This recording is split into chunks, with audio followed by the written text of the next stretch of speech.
Assalamualaikum warahmatullahi wabarakatuh. Innal hamdalillah nahmaduhu wa nasta'inuhu wa nastaghfiruh wa na'udzu billahi min shururi anfusina wa min sayyiati a'malina. May yahdihillahu fala mudhillalah wa may yudlilhu fala hadiyalah. Asyhadu an la ilaha illallah wahdahu la syarikalah wa asyhadu anna sayyidana Muhammadan abduhu wa rasuluh. Amma ba'du, usikum manapsi bitaqwallah la'allakum tuflihun. Rekan-rekan para peserta bimbingan perkawinan KUA Sukarnagara ataupun mungkin yang sudah pengantin baru yang saya hormati. Yang pertama kepada yang sudah nikah pengantin baru, saya ucapkan selamat berumah tangga kepada Anda. Semoga rumah tangganya bahagia, rumah tangganya penuh berkah, sukses selalu ya. Amin ya Allah ya Rabbal Alamin. Kepada para calon pengantin yang nikahnya nanti beberapa hari lagi, mari kita persiapkan ilmunya dan mentalnya. Karena tanpa ilmu dan mental, tentu rumah tangga akan susah untuk menciptakan rumah tangga yang kita harapkan. Mengajak kepada Anda sekalian, satu, harus punya keyakinan yang mantap ya. Yakin bahwa Allah lah yang mengatur alam semesta. Allah lah yang mengatur kehidupan kita, termasuk yang mengatur jodoh kita. Anda punya pasangan nanti ataupun yang sudah nikah, itu adalah pasangan yang Allah hendaki, yang Allah sengaja menciptakan pasangan Anda. Meyakini jodoh yang terbaik dari Allah. Terus yakin ya. Artinya jangan dibanding-bandingkan dengan pasangan yang lain. Inilah jodoh kita yang terbaik. Ya, mantap, yakin ini yang karena Allah yang Rabbul Alamin. Allah yang mengatur alam semesta ini. Allah mengatur jodoh kita, mengatur kehidupan, mengatur rezeki kita. Mengatur tempat tinggal kita nanti di mana, rezekinya dari mana, Allah yang mengatur. Ya, harus makin mantap jodoh ini dari Allah. Adapun wasilahnya, jalannya mungkin ya bermacam-macam alasan, bermacam-macam jalan ya. Mungkin kita ketemu di jalan, kenalan ya. Mungkin lewat medsos di Facebook, di Instagram ataupun di mana kita chatting-chattingan nyambung kan, mungkin saja. Ataupun mungkin dalam suatu pertemuan di mana ketemu nyambung, nanya, kontak-kontak nyambung ya. Ataupun lewat orang ketiga ya. Macomlang ya, ataupun panglayar maksudnya. Itu mungkin saja. Jadi inti nama, setelahnya kita sudah punya rencana nikah, yakin itulah jodoh yang terbaik dari Allah yang perlu kita pelestarikan, perlu kita syukuri. Itu ya, satu tuh harus mantap, jangan ragu lagi. Yang kedua adalah harus punya cita-cita yang tinggi, ingin berbarengan dengan istri kita, dengan suami kita dari sejak pernikahan sampai ke akhirat nanti, ke surga yang penuh nikmat. Itu jadi mau rumah tangga dunia dan akhirat, masya Allah, itu cita-cita yang sangat tinggi. Jangan sampai pakotrek itu itu teh salah rumus yang salah ya. Dari sejak rumah tangga harmonis, geus pakotrek itu geus akhir-akhir ini pas ya tanapi pisah. Nah itu ya, jadi saya ingin sejak awal nikah sampai ke surga nanti dengan istri kita, dengan suami kita, masya Allah, itulah niat yang baik ya, gitu ya. Yang kedua Yang ketiga mungkin ya. Yang ketiga Anda harus punya itikad kepada suami. Itikad ingin membahagiakan pasangan kita. Harus punya keyakinan, punya itikad, punya rencana, ingin membahagiakan pasangan hidup kita. Sekemampuan kita ya. Kepada istrinya nanti, si neng-nengnya harus punya itikad yang kuat, ingin menghormati suami, ingin melayani suami, ingin mencari ridho suami. 3 ya. Karena hidup kita ini adalah bukan di dunia saja, tak ada pertalian sampai ke akhirat. Sehingga muncullah kewajiban suami dan kewajiban istri. Itu ya. Rasul berpesan, awsana Rasulullah sallallahu alaihi wasallam biqaulihil karim, ittaqullaha fin nisa akhadtumuhunna bi amanatillah wastahlaltum furujahunna bi kalimatillah. Rasul yang mulia Muhammad Rasulullah telah berwasiat kepada kita dengan sabda yang mulia, yakni ittaqullaha fin nisa, wahai para suami, kalian harus takwa kepada Allah dalam menghadapi nisa, menghadapi istri pasangan hidupnya. Ittaqullaha fin nisa, kalian harus takwa kepada Allah, memohon perlindungan, pertolongan kepada Allah dalam menghadapi istri kita. Kenapa? Akhadtumuhunna bi amanatillah, bahwa kalian mengambil mereka, mengambil istri kita, anak kita adalah bi amanatillah, sebagai amanat dari Allah. Jadi istri kita adalah amanat dari Allah, bukan milik kita. Amanat.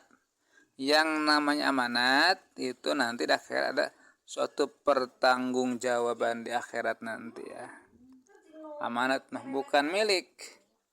Kalau milik pun bisa digadekan, ya bisa dijual balikan, bisa dirusak, disakiti. Karena amanat. Al-amatu mas'ulun. Amat ada mas'ul, akan dipinta nanti tanggung jawab di akhirat. Masya Allah, berat kalau kewajiban suami itu ya. Wastahlaltum furujahun nabi kalimatillah, Anda mengharapkan halal jiwa raga perempuan itu bi amanatillah, dengan bi kalimatillah. Ulangi, wastahlaltum furujahun bi kalimatillah, Anda menjadikan halal jiwa raganya bi kalimatillah, dengan kalimat Allah, yaitu ijab dan qabul. Jadi halal ya. Tanpa lewat ijab qabul haram kita bergaul. Haram apalagi yang segala-galanya haram. Sudah kalimat Allah dilantunkan, ucapan dari wali dan Anda selaku calon pengantin nanti, ankahtuka wa zawwajtuka ibnati ismah Fatimah imahri khamsina gramina zahab nakda, misalkan ya, kata si wali, wahai saudara rajul, saya nikahkan anak kandung saya bernama Fatimah kepada engkau dengan mas kawin emas 20 gram beber tunai, misalkan. Langsung dikabul oleh si calon pengantin. Qabiltu nikahaha wa tazwijaha bil mahril madhkur, saya terima nikah dan kawinnya Fatimah, anak atau putri bapak, dengan mas kawin tersebut dibayar tunai, misalkan. Itu kalimat Allah, ijab dan qabul, kalimat yang dicontohkan oleh Allah, oleh Rasulullah. Nah, baru halal jiwa raga istri tersebut. Nah, jadi ulang lagi, Anda mengambil istri sebagai amanat Allah, halal jiwa raganya dengan kalimat Allah ijab, tanpa ijab qabul, ya tentu kita haram bergaul. Maka muncullah kewajiban kita selaku suami, alimuhunna bil ilmi wal akhlaqil hasanah, berikanlah bimbingan kepada mereka dengan ilmu yang bermanfaat dan akhlak yang baik. Alimuhunna bil ilmi wal akhlaqil hasanah, berikanlah piwuruk, nasihat, bimbingan kepada mereka istri kita dengan ilmu yang manfaat dan akhlak contoh yang baik. Kewajiban suami membimbing ilmu bab wudunya, sholatnya kita, Al-Qur'annya. Kewajiban suami membimbing ya, mengarahkannya dengan budi perangai yang baik, akhlaknya, tutur katanya, perilaku kita menjadi akhlak yang baik. Contoh menjadi istri kita, suami ulah jangan kasar ya. Dan akrimuhunna fala tukbihuhunna, akrimuhunna, muliakanlah mereka. Jadi punya itikad, punya patakaran, akrimuhunna, akan memuliakan istri kita, akan memuliakan istri kita. Akrim, memuliakanlah mereka. Mastata'tum, sekemampuan Anda ya. Punya itikad, ingin memuliakan mereka. Fala tukbihuhunna, janganlah kalian menghinakan mereka ya. Jangan, itu punya itikad yang baik. Itu kewajiban suami. Begitu ya semuanya. Yang punya itikad ingin memuliakan mereka dan tidak akan menghinakan mereka, menyengsarakan mereka. Mastata'tum, sekemampuan kita. Kemudian apa itu? At'imuhunna mimma takulun, memberikan makanan yang cukup, makanan minum yang cukup, jangan sampai mereka kelaparan ya. Jangan sampai kita selaku suami enak berpoya-poya di luar rumah sementara istri di rumah kelaparan. Di mimma takulun, dari apa yang kalian makan. Syukur-syukur kita kalau makan di luar ya bawa ke rumah ya, jangan sampai kita enak di luar rumah sementara keluarga di rumah dengan kelaparan. Itu nggak boleh. Waksuhunna mimma taksun, memberikan sandang yang menutupi aurat kita. Jadi kalau istri kita auratnya terlihat, kewajiban suami memberikan sandang ya, yang dipepantas gitu ya, digegelis ke orang ya, ke suamina ya. Waksuhunna mimma taksun, sekemampuan kita ya. Itu kewajiban suami. Kemudian harus ditopang oleh seorang figur perempuan yang sholihah. Meskipun suaminya sudah tanggung jawab, menghormati kita sesuai dengan suami yang baik, kalau pasangan hidupnya tidak sholihah, ya akan pincang. Harus suaminya tanggung jawab, seorang yang sholih, perempuannya harus orang yang sholihah. Jadi tadi pertama kan punya itikad, ingin menghormati suami, ingin menghargai suami, ingin melayani suami ya. Kata Rasul bersabda, khairun nisa'i imro'atun idza nadarta ilaiha sarratka wa in amartaha atau atka wa in ghibta anha hafidatka bimalika wa nafsiha. Dahulu Rasul, khairun nisa'i, sebaik-baiknya perempuan adalah idza nadarta ilaiha sarratka, di mana engkau wahai suami bertatap wajah dengan istrinya, sarratka, istrinya membahagiakan, penuh senyum kepada suaminya, marahmai budi payunan suami. Kapan itu? Kapan saja dan di mana saja. Jangan sewaktu-waktu fluktuasi ya. Jadi ketika suami sedang sehat, sedang sakit, sedang banyak uang, sedang bokeh, tetap syarat ka marah mai budi mungkin ridho dihukum jantan suami. Harus begitu. Jangan ketika suami banyak uang, sedang banyak rezekinya, sedang sehat, sedang gagah, manja kepada suaminya, manja lenda-lende, bunga ya.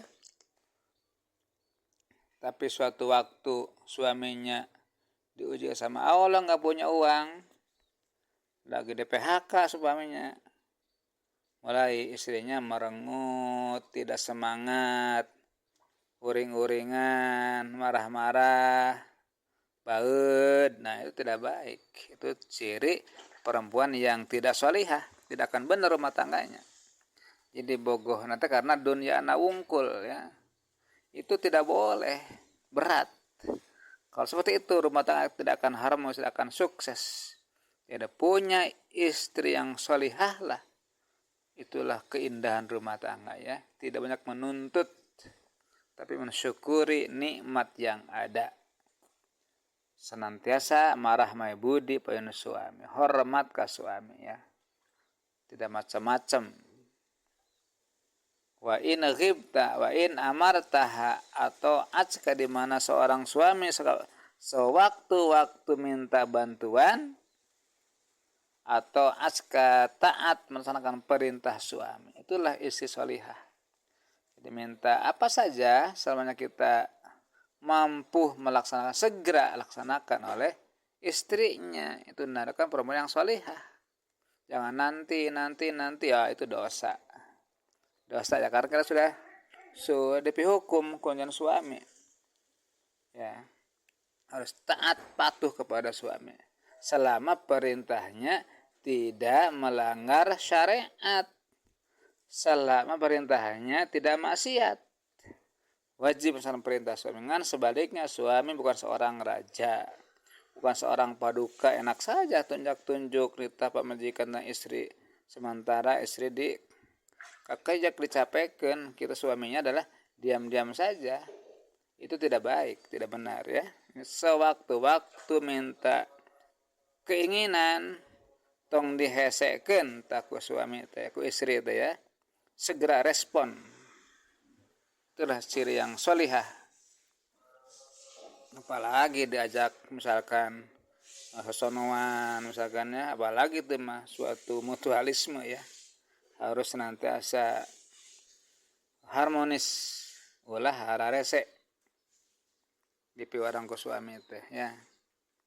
Nah selanjutnya wa in ghibta anha hafidot ka fi malika wa nafsa, di mana Anda suami sedang jauh, sedang nyaba, sedang bepergian, artinya jauh daripada istri yang baiklah menjaga rahasia rumah tangganya, menjaga dirinya, tidak mangpang-mangpang suami lagi tidak ada, poya-poya dengan temannya, menghambur-hambur uang, apalagi mendatangkan suami laki-laki lain, naudzubillah. Jadi artinya taat baik suami sedang ada maupun sedang tidak ada, tetap menjaga keharmonisan rahasia rumah tangga ya. Ulah hareupeun wungkul payeunan suarah taat nate, dimanapun sedang jauh tetap menjaga ketaatannya. Itulah ciri yang soleh. Insya Allah kalau suaminya sudah tanggung jawab, istrinya solihah, akan terjalin rumah tangga yang kita harapkan, rumah tangga kita barokah dari Allah Subhanahu wa taala. Gitu ya. Jadi saling menghargai, saling menghormati ya. Ketika ada masalah, bentrok, pasti segera minta maaf. Orang yang paling dahulu minta maaf, orang yang paling mulia di hadapan Allah Subhanahu wa taala. Meskipun tidak bersalah, segera minta maaf meskipun lawan kita yang salah, itu orang yang paling mulia. Jangan dendam ya. Jangan egois, jangan jaga image. Kita mah tidak salah. Harus segera minta maaf ketika ada masalah, jangan dendam. Orang yang paling jahat, orang yang diminta maaf tidak memaafkan. Wa naudzubillah ya. Allah yang sangat gagah, Allah yang sangat segala-galanya. Allah adalah zat yang pemaaf. Kita sebagai manusia yang lemah, kenapa harus dendam? Jangan ya. Nah, selanjutnya adalah Anda punya orang tua. Orang tua teh yang berjasa kepada kita, mengandung kita, melahirkan kita, mendidik kita, membesarkan kita, bahkan sekarang sampai ngawinkeun. Berjasa orang tua ini harus dihormati mereka ya. Jangan menyakiti orang tua kita, harus hormati mereka telah berjasa. Tanpa orang tua kita kan tidak mungkin seperti ini ya. Wajib hormati orang tua kita adalah berjasa. Nah sekarang sudah nikah, mertua pun sama harus kita hormati. Jangan menyakiti mertua dan orang tua ya. Orang tua dan mertua kalau kita hormati, beli hatena ulah sampai sakit orang tua gara-gara tingkah kita, ucapan kita itu tidak akan berkah ya. Kalau ingin berkah, hargai orang tua, hargai mertua, insya Allah berkah hidup Anda ya. Adapun rezeki mah jangan khawatir. Allah telah menciptakan manusia, makhluknya dengan rezekinya. Yang penting kita bekerja semangat, tidak malas, tidak gengsian, bekerja. Di kantor silakan, apalagi di pasar, ngojek, bertani, apa saja yang bekerja, semangat, tidak malas. Fa unzila alaika rizqo, kami kata Allah janji akan menurunkan rezeki kepada kalian. Di rezeki mah ulah khawatir orang lahir ke dunia teh teu nyanak harta benda. Seorang bayi ku Allah diatur di rezekian, dibesarkeun, bere milik rezekina bagian-bagian masing-masing. Di rezeki jangan khawatir, yang penting kita bekerja semangat ikhtiar, nanti Allah yang mengatur kehidupannya. Yang penting halal gitu ya. Nah terakhir adalah Anda tidak akan berkah hidupnya jika tidak dekat dengan Allah yang punya segala-galanya. Artinya kepada Allah harus mantap beribadah kepada Allah. Ibadah yang mantap, baca Quran sing getol, tahajud, istighfar, sing jadi ahli ibadah sadaya keluarga, suaminya, istrinya, anaknya jadi ahli ibadah. Insya Allah hidup Anda akan berkah ya, menjadi ahli ibadah. Kunu ibadallah, jadikan sebagai hamba Allah yang berkah. Demikian ya, mudah-mudahan ada manfaatnya untuk kalian semuanya dan khusus bagi saya selaku pemateri. Selamat nanti dalam waktunya, insya Allah Bapak ataupun penghulu yang lain akan menghadiri pernikahan Anda ya. Nah, sekali lagi, jadi dari sekarang rubah sikap menjadi bekerja semangat, ibadah semangat, orang tua hormati. Demikian akhirul kalam. Assalamualaikum warahmatullahi wabarakatuh.